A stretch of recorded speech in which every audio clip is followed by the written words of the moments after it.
Hello friends, welcome to Tech Express. இந்த வீடியோல அடுத்து வரப்போற ஒரு சூப்பரான flagship phone வந்து பார்க்க போறோம். மாடல் வந்து பாத்தீங்க அப்படினா iQ Neo 10ங்கற 5G phone தான். இந்த phone வந்து ஆல்ரெடி சைனால லான்ச் பண்ணிட்டாங்க. கூடிய சீக்கிரத்துல நம்ம கண்ட்ரில வரும்ங்கறத நம்ம எதிர்பார்க்கறோம். இந்த phone வந்து ஒரு பெஸ்ட் கேமிங் ஃபோனே சொல்லலாம். அந்த அளவுக்கு வந்து கேமிங் வந்து பாத்தீங்கன்னா நல்ல இம்பார்ட்டன்ஸ் கொடுத்திருக்காங்க. அதுக்கு அப்புறம் லோ காஸ்ட் flagship phone சொல்லலாம். அந்த அளவுக்கு ஃபீச்சர்ஸ் வந்து பார்த்தோம் அப்படினா எல்லாமே வந்து சூப்பரா கொடுத்திருக்காங்க. விலையும் வந்து கம்மியா இருக்கு. 28000 ல இருந்து 43000 வரைக்கும் இந்த ஃபோனுடைய பிரைஸ் வந்து ஃபிக்ஸ் பண்ணிருக்காங்க. ஆரஞ்சு, Black, ஒயிட்ங்கற மூணு கலர்ல வருது. மிடில்ல வந்து பிளாஸ்டிக்கும் பேக்ல வந்து கிளாஸ்லயும் வந்து ஃபினிஷ் பண்ணிருக்காங்க. இப்போ இந்த ஃபோனுடைய ப்ளஸ் மைனஸ் என்னங்கறத நம்ம பார்ப்போம். ஃபர்ஸ்ட் வந்து டாப் ஃபீச்சர்ஸை பார்க்கலாம். ஃபர்ஸ்ட் வந்து RAM. இந்த ஃபோன்ல RAM வந்து பாத்தீங்கன்னா ரெண்டு வேரியன்ட்ல கொடுத்திருக்காங்க. ரெண்டுமே வந்து பாத்தீங்கன்னா ஒரு மாசான ஆப்ஷனா இருக்கு. 12GB RAM, 16GB RAM. So இது வந்து மல்டி டாஸ்கிங் வந்து பார்த்தீங்கன்னா ஸ்மூத்தாக வந்து சூப்பராக வந்து பர்ஃபார்ம் பண்ண முடியும். அது இல்லாமல் வெர்ச்சுவல் RAM வந்து சப்போர்ட் சொல்லியிருக்காங்க. இது ஒரு அடிஷ்னல் ஃபீச்சராக எடுத்துக்கலாம், மற்றபடி ரொம்ப அட்வான்டேஜாக எடுத்துக்க முடியாது. ஸோ ஃபஸ்ட்டு பார்த்தோம் அப்படின்னா ஃப்ளாக்ஷிப் லெவலில் கொடுத்துருக்காங்க. ரெண்டாவது வந்து பார்த்தீங்கன்னா இன்டர்னல் ஸ்டோரேஜ். இந்த ஃபோனில் இன்டர்னல் ஸ்டோரேஜ் 3 வேரியண்ட்டில் கொடுத்துருக்காங்க. மூணுமே பார்த்தீங்கன்னா மாசான ஒரு ஆப்ஷனாக கொடுத்துருக்காங்க. ஸ்டார்டிங்லேயே வந்து 256GBங்கிற ஒரு மாஸ் ஸ்டோரேஜ் வந்து கொடுத்துருக்காங்க. இதில் வந்து நீங்கள் நிறைய ஃபைல்ஸ், வீடியோ, ஆடியோஸ் எல்லாமே வந்து ஸ்டோர் பண்ணுறதுக்கு யூஸ்ஃபுல்லாக இருக்கும். அடுத்த வேரியண்ட் வந்து பார்த்தோம் அப்படின்னா அல்ட்ரா மாஸ் வந்து 512GB வந்து கொடுத்துருக்காங்க. ஸோ இதுலேயும் நீங்கள் வந்து நிறைய ஃபைல்ஸ் வந்து ஸ்டோர் பண்ணுறதுக்கு சூப்பராக இருக்கும். இது இல்லாமல் பார்த்தோம்னா சூப்பர் மாஸ் ஸ்டோரேஜ் வந்து 1TB வந்து இன்டர்னல் ஸ்டோரேஜாக கொடுக்குறாங்க. உண்மையே வந்து பார்த்தோம் அப்படின்னா ரொம்ப ஒரு பெரிய மாஸ் ஸ்டோரேஜ். ஸோ இதில் நீங்கள் நிறைய ஃபைல்ஸ் வந்து ஸ்டோர் பண்ணிக்கலாம். இது எல்லாமே வந்து பார்த்தீங்கன்னா UFS 4.1 வந்து பேஸ் பண்ணியிருக்கு. இதை இம்ப்ரூவ் பண்ணியிருக்காங்க. ஸோ இது மூலமாக டேட்டா ட்ரான்ஸ்ஃபர் பார்த்தீங்க அப்படின்னா ரொம்ப ஃபாஸ்ட்டாக வந்து இருக்கும். இந்த ஃபோனில் கார்ட் ஸ்லாட் வந்து இல்லை, ஆனால் இது ரொம்ப பெருசாக இம்பேக்ட் பண்ணது. ஸோ செகண்ட் ஆப்ஷன் பார்த்தோம் அப்படின்னா ரொம்ப எக்ஸலண்ட்டாக ஃப்ளாக்ஷிப் லெவலில் கொடுத்துருக்காங்க. தேர்ட் வந்து பார்த்தீங்கன்னா OS. இந்த ஃபோனில் Android 15 பேஸ் பண்ணியிருக்கிற RGM OS வந்து பார்த்தோம் அப்படின்னா கஸ்டமைஸ் OS வந்து இருக்குது. நம்ம கண்ட்ரியில் வரும்போது FunTouch OS-ஆக வந்து இதை மாற்றுவாங்க. அப்டேட் வந்து மினிமம் வந்து ஒரு 3 அப்டேட் வந்து நம்ம எதிர்பார்க்கலாம். ஸோ தேர்ட் ஆப்ஷன் பார்த்தோம் அப்படின்னா ஃப்ளாக்ஷிப் லெவலில் கொடுத்துருக்காங்க. ஃபோர்த் வந்து பார்த்தீங்க அப்படின்னா பேட்ரி. இந்த ஃபோனில் 6100 mAh வந்து பேட்ரி லெவல் வந்து மாசாக வந்து கொடுத்துருக்காங்க. அது இல்லாமல் ஃபாஸ்ட் சார்ஜிங் வந்து 120 வாட்ஸ் வந்து அல்ட்ரா ஃபாஸ்ட் சார்ஜிங் வந்து கொடுத்துருக்காங்க. ஸோ இது மூலமாக 30 மினிட்ஸ் சார்ஜ் பண்ணாலே ஃபோன் வந்து ஃபுல்லாக சார்ஜ் ஆகுங்கிறத டெஸ்ட் பண்ணியிருக்காங்க. இது வந்து ஒரு 5 to 10 மினிட்ஸ் வந்து லொக்கேஷன் அண்ட் டெம்பரேச்சருக்கு ஏற்ற மாதிரி மாறலாம். அது இல்லாமல் ரிவர்ஸ் சார்ஜிங்கான சப்போர்ட்டும் வந்து இருக்குது. ஸோ ஃபுல் டைம் சார்ஜ் பண்ணோம் அப்படின்னா 8.5 ஹவர்ஸ் வந்து கேம்ஸ் வந்து கண்டினியூஸாக ப்ளே பண்ண முடியும். 16 ஹவர்ஸ் வந்து பார்த்தீங்கன்னா ஷார்ட் வீடியோஸ் வந்து சப்போர்ட் இருக்குது. 5Gக்கு வந்து 10 டேஸ் வந்து ஸ்டாண்ட் பை மோட் வந்து சப்போர்ட் பண்ணுது. 4Gக்கு வந்து 21 டேஸு. அது மாதிரி டாக் டைம் பார்த்தீங்கன்னா 4Gக்கு வந்து 22 ஹவர்ஸ் வந்து கொடுத்துருக்காங்க. ஸோ ஓவராலாக பேட்டரியோட பர்ஃபார்மன்ஸ் பார்த்தோம் அப்படின்னா இதுவும் வந்து ஃப்ளாக்ஷிப் லெவலில் கொடுத்துருக்காங்க. அடுத்தது வந்து பார்த்தீங்கன்னா சிப்செட்டு. இந்த ஃபோனில் சிப்செட் வந்து பார்த்தோம் அப்படின்னா குவாலிட்டியான நம்பர் 1 ஸ்னாப்ட்ராகன் 8th ஜென்ரேஷன் 3ங்கிற மொபைல் பிளாட்ஃபார்ம் சிப்செட் வந்து கொடுத்துருக்காங்க. இது வந்து லேட்டஸ்டான சிப்செட்டு. இதனுடைய ஸ்பீடு வந்து பார்த்தீங்கன்னா 3.3 GHz வந்து ஸ்பீடு. ஸோ இது மூலமாக வந்து பார்த்தோம் அப்படின்னா நீங்கள் வந்து ரெகுலராக இருக்கிற டாஸ்க்கு, ஹெவியான டாஸ்க் எல்லாமே வந்து பார்த்தீங்கன்னா ஸ்மூத்தாக வந்து ரன் பண்ண முடியும். இந்த சிப்செட் வந்து பார்த்தோம் அப்படின்னா பர்ஃபார்மன்ஸ்க்கு வந்து சூப்பராக இருக்கும், பேட்டரி லைஃபுக்கு சூப்பராக இருக்கும், கேமிங்க்கு வந்து ஒரு நல்ல சப்போர்ட் இருக்குது. அதுக்கப்புறம் மல்டி டாஸ்கிங் வந்து பார்த்தீங்கன்னா சூப்பராக வந்து சப்போர்ட் ஆகும். அதுக்கப்புறம் இந்த ஃபோன் வந்து பார்த்தீங்கன்னா ஒரு பெஸ்ட் கேமிங் ஃபோனே சொல்லலாம். கேமுக்கு வந்து இவங்க self developed gaming chip Q2 வந்து டெவலப் பண்ணியிருக்காங்க. 144 ஃப்ரேம் பர் செகண்ட் வந்து சூப்பர் ரெசல்யூஷன், சூப்பர் ஃப்ரேம் வந்து கன்கரன்சி வந்து கொடுத்துருக்காங்க. கேமிங்க்கு வந்து Adreno 750ங்கிற ஹை அண்ட் ஃப்ளாக்ஷிப் GPU வந்து கொடுத்துருக்காங்க. So HD and HDR games வந்து பார்த்தீங்கன்னா ஸ்மூத்தாக வந்து ரன் பண்ண முடியும். ஸோ ஓவராலாக சிப்செட் வந்து பார்த்தோம் அப்படின்னா ஒரு எக்ஸலண்ட்டான ஆப்ஷனை வந்து கொடுத்துருக்காங்க. அடுத்தது வந்து பார்த்தீங்கன்னா டிஸ்பிளே. ஸோ இந்த ஃபோனில் டிஸ்பிளே பார்த்தீங்கன்னா வேறு லெவல். PC லெவலுக்கு வந்து பார்த்தோம் அப்படின்னா கேமிங் டிஸ்பிளே வந்து கொடுத்துருக்காங்க. 6.7 வந்து பார்த்தீங்கன்னா ஸ்க்ரீன் இன்ச்சஸ் வந்து இருக்குது. 1.5K வந்து ரெசல்யூஷன் வந்து கொடுத்துருக்காங்க ஃபுல் HD ப்ளஸ்ஸு. அதுக்கப்புறம் 144 ரீஃப்ரெஷ் ரேட் வந்து கொடுத்துருக்காங்க. இதுவும் எக்ஸலண்ட்டாக இருக்குது. AMOLED பேனல் கொடுத்துருக்காங்க. இதுவும் சூப்பர். 1.07 பில்லியன் கலர் சப்போர்ட் கொடுத்துருக்காங்க.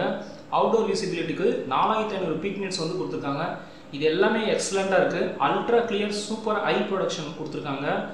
452 ppi கொடுத்துருக்காங்க. ஸோ இதுவும் வந்து பார்த்தீங்கன்னா மாசான ஒரு ஆப்ஷன். அதுக்கப்புறம் HDR10+க்கான சப்போர்ட் வந்து கொடுத்துருக்காங்க. ஸோ டிஸ்பிளே பார்த்தோம் அப்படின்னா ஃப்ளாக்ஷிப் லெவலில் எல்லாமே வந்து சூப்பராக கொடுத்துருக்காங்க. அடுத்தது வந்து பார்த்தீங்கன்னா கேமரா. இந்த ஃபோனில் பேக் கேமரா பார்த்தோம் அப்படின்னா டூயல் செட்டப்பில் இருக்குது. 50 MB பார்த்தோம் அப்படின்னா மெயின் கேமரா. அதில் வந்து சோனி IMX921ங்கிற மிட்ரேஞ்ச் சென்சரை வந்து யூஸ் பண்ணியிருக்காங்க. இது வந்து ஃப்ளாக்ஷிப் சென்சர் இல்லை, மிட்ரேஞ்ச் சென்சர் வந்து கொடுத்துருக்காங்க. OISக்கான சப்போர்ட் கொடுத்துருக்காங்க, ஆட்டோ ஃபோக்கஸ்க்கான சப்போர்ட் கொடுத்துருக்காங்க. அது இல்லாமல் 8 MB வந்து அல்ட்ரா வைட வந்து ஆங்கிள் லென்ஸ் வந்து கொடுத்துருக்காங்க. LED வந்து ஃப்ளாஷ் இருக்குது. 20x வரை பார்த்தோம் அப்படின்னா டிஜிட்டல் ஜூம்க்கான சப்போர்ட்டும் கொடுத்துருக்காங்க.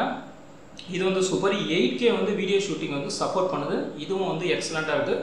ஸ்லோ மோஷன் பார்த்தோம் அப்படின்னா ஃபுல் HD வரைக்கும் சப்போர்ட் கொடுத்துருக்காங்க. செல்ஃபி கேமரா பார்த்தோம் அப்படின்னா 16 MB தான் செல்ஃபி கேமரா கொடுத்துருக்காங்க. அதுவும் வந்து வீடியோ ஷூட் வந்து பார்த்தீங்கன்னா ஃபுல் HD வரைக்கும் தான் கொடுத்துருக்காங்க. 4K வந்து சப்போர்ட் இல்லை, 8Kவும் சப்போர்ட் இல்லை. இதை இம்ப்ரூவ் பண்ணியிருந்தாங்கன்னா இன்னும் சூப்பராக இருந்திருக்கும். ஸோ ஓவராலாக கேமரா பர்ஃபார்மன்ஸ் பார்த்தோம் அப்படின்னா இதுவும் வந்து ஒரு நல்ல ஆப்ஷனாக கொடுத்துருக்காங்க. அடுத்தது வந்து பார்த்தோம் அப்படின்னா ப்ரைஸு. இந்த ஃபோன் வந்து பார்த்தீங்கன்னா இப்போ சைனாவில் பேஸ் வெர்ஷன் பார்த்தோம் அப்படின்னா 12 GB RAM 256 GB இன்டர்னல் வந்து 28,000 ஸ்டார்ட் ஆகுது. அடுத்த வெர்ஷன் 12 GB RAM 512 GB பார்த்தோம் அப்படின்னா 33,000 ஸ்டார்ட் ஆகுது. அடுத்த வெர்ஷன் 16 GB RAM 256 GB பார்த்தீங்க அப்படின்னா 31,000 ஃபிக்ஸ் பண்ணியிருக்காங்க. ஃபோர்த் வெர்ஷன் பார்த்தோம் அப்படின்னா 16 GB RAM 512 GB இன்டர்னல் அது பார்த்தீங்க அப்படின்னா 37,000 இருக்குது. தென் லாஸ்ட் வெர்ஷன் வந்து பார்த்தோம் அப்படின்னா அட்வான்ஸ்டு வெர்ஷன், அதாவது ரொம்ப அதிகமாக மெமரி வேணுன்றவங்களுக்கு வந்து 16 GB RAM 1 TB இன்டர்னல் இது வந்து 43,000 கொடுத்துருக்காங்க. ஸோ இந்த எல்லா ப்ரைஸுமே பார்த்தோம் அப்படின்னா ஃப்ளாக்ஷிப் லெவலில் கம்பேர் பண்ணும்போது கம்மியான ப்ரைஸ் வந்து கொடுத்துருக்காங்க. இது வந்து ஒரு நல்ல ஆப்ஷனாக இருக்குது. அடுத்தது பார்த்தீங்கன்னா வெயிட்டு. இந்த ஃபோன் வந்து பார்த்தீங்கன்னா பிளாக் கலர் 3 கலரில் வருது, ஆரஞ்சு, பிளாக்கு, ஒயிட்டு. ஸோ இதில் பிளாக்கில் வர ஃபோன் வந்து பார்த்தீங்கன்னா 199 கிராம். அதுக்கப்புறம் ஆரஞ்சில் வர ஃபோன் வந்து பார்த்தீங்க அப்படின்னா 206 கிராம் இருக்குது. திக்னஸும் பார்த்தோம் அப்படின்னா பிளாக்கில் வந்து 7.99 mm வந்து கொடுத்துருக்காங்க. அதுக்கப்புறம் பார்த்தோம் அப்படின்னா 8.10 mm வந்து கொடுத்துருக்காங்க. இந்த டிஃபரன்ஸ் வந்து பார்த்தோம் அப்படின்னா பேக் மெட்டீரியல் வந்து பேக்கில் வரது வந்து பார்த்தீங்கன்னா கிளாஸும், இது வந்து ஃபைபர் கிளாஸும் பண்ணுறதுனால இந்த சின்ன சேஞ்சஸ் வந்து இருக்குது. ஸோ அடுத்தது வந்து பார்த்தீங்க அப்படின்னா ஹைப்ரிட் சிம் ஸ்லாட். இந்த ஃபோனில் வந்து பார்த்தோம் அப்படின்னா மொத்தமே 2 ஸ்லாட் தான். ரெண்டுமே வந்து பார்த்தீங்கன்னா டெடிகேட்டடாக வந்து சிம் தான். ஏன்னா இவங்க இன்டர்னலே வந்து மாசான ஆப்ஷனாக கொடுத்துட்டாங்க. அதனால் தேர்ட் ஆப்ஷன் போக வேண்டிய அவசியமே இல்லை. அதுக்கப்புறம் கனெக்டர் வந்து பார்த்தீங்கன்னா 2.0 வந்து வெர்ஷன் வந்து கொடுத்துருக்காங்க. இதை வந்து கொஞ்சம் இம்ப்ரூவ் பண்ணியிருந்தாங்கன்னா நல்லா இருந்திருக்கும். இது வந்து ஒரு அவரேஜான லெவல் தான் இருக்குது. இப்போ மற்ற ஃபீச்சர்ஸ்லாம் பார்த்தோம் அப்படின்னா இதில் டூயல் ஸ்டூடியோ ஸ்பீக்கர்ஸ் வந்து கொடுத்துருக்காங்க. ஸோ விவோ வந்து ப்ரீமியம் பிராண்ட் ஐகோ. ஸோ அதனால் வந்து பார்த்தீங்கன்னா உங்களுக்கு ஸ்பீக்கர் சிஸ்டம் வந்து நல்லாயிருக்கும். அதுக்கப்புறம் கனெக்டிவிட்டியில் எல்லாமே அட்வான்ஸாக கொடுத்துருக்காங்க. Wifi, GPS, bluetooth. அதுக்கப்புறம் பயோமெட்ரிக் பார்த்தோம் அப்படின்னா finger print 3D finger print வந்து சப்போர்ட் கொடுத்துருக்காங்க. ஃபேஸ் அன்லாக் வந்து கொடுத்துருக்காங்க. டைப் சி ஆடியோ ஜாக் வந்து கொடுத்துருக்காங்க. NFC-க்கான சப்போர்ட் இருக்குது. IR பிளாஸ்டருக்கான சப்போர்ட்டும் கொடுத்துருக்காங்க. அதுக்கப்புறம் க்ளவுட் சர்வீஸும் வந்து பார்த்தோம் அப்படின்னா கொடுத்துருக்காங்க. ஸோ இதுதான் ஃப்ரெண்ட்ஸ் இந்த ஃபோனுடைய மற்ற ஃபீச்சர். இப்போ இந்த ஃபோனில் வந்து பார்த்தீங்கன்னா ட்ராபேக் வந்து பார்ப்போம். இந்த ஃபோனில் ட்ராபேக்கை விட அட்வான்டேஜஸ் தான் வந்து அதிகமாக இருக்குது. அதுவும் எல்லா லெவல்லையும் பார்த்தோம் அப்படின்னா ஒரு மாசான பர்ஃபார்மன்ஸ் வந்து கொடுத்துருக்காங்க. ஸோ ட்ராபேக்குன்னு வரும்போது பார்த்தோம் அப்படின்னா இந்த ஃபோனில் எக்ஸ்டர்னல் கார்ட் ஸ்லாட் வந்து இல்லை. ஆனால் இது ரொம்ப பெருசாக இம்பேக்ட் பண்ணாது. ஏன்னா அவங்க வந்து இன்டர்னலே 3 வேரியன்ட் கொடுத்ததுனால இது ஒரு லைட்டான ட்ராபேக்காக தான் நம்ம பார்க்க முடியும். அடுத்தது வந்து பார்த்தோம் அப்படின்னா இந்த ஃபோனில் பேக் கேமரா பார்த்தோம் அப்படின்னா 8K வரைக்கும் சப்போர்ட் கொடுத்துருக்காங்க. ஆனால் செல்ஃபி கேமராவில் ஃபுல் HD வரைக்கும் தான் கொடுத்துருக்காங்க. 4Kக்கான சப்போர்ட்டும் இல்லை, 8Kக்கான சப்போர்ட்டும் இல்லை. அட்லீஸ்ட் 4K வரைக்கும் கொடுத்துருந்துட்டான். ஸோ இது வந்து ஒரு ட்ராபேக்காக நம்ம பார்க்குறோம். அடுத்தது வந்து பார்த்தீங்கன்னா இந்த ஃபோனில் FM-க்கான சப்போர்ட் இல்லை. ஸோ இது வந்து ஒரு லைட்டான ட்ராபேக் தான். ரொம்ப பெருசாக வந்து நம்ம இம்பேக்ட் பண்ண முடியாது.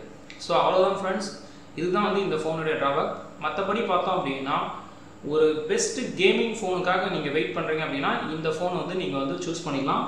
அதாவது ஒன்று Honor GT இருக்குது. அதுக்கு வந்து பார்த்தீங்கன்னா ஆல்டர்னேட்டிவ் ஆப்ஷன் பார்த்தீங்கன்னா இந்த iQ Neo 10ங்கிற ஃபோன் வந்து ஒரு பெஸ்ட்டு கேமிங் ஃபோனாகவும் நீங்கள் பார்த்துக்கலாம். அது மாதிரி ஒரு ஃப்ளாக்ஷிப் ஃபோன் வந்து நான் கம்மியான ப்ரைஸில் பார்க்குறேன் அப்படின்னா இந்த ஃபோன் வந்து நீங்கள் சூஸ் பண்ணிக்கலாம். இந்த ஃபோன் வந்து ஆல்ரெடி சைனாவில் வந்துடுச்சு. ஸோ இன்னும் நம்ம கண்ட்ரியில் வந்து கூடிய சீக்கிரத்தில் வருங்கிறது நம்ம எதிர்பார்க்குறோம். ஸோ இந்த வீடியோ பிடிச்சிருந்தால் லைக் பண்ணுங்கள், ஷேர் பண்ணுங்கள். நன்றி, வணக்கம்.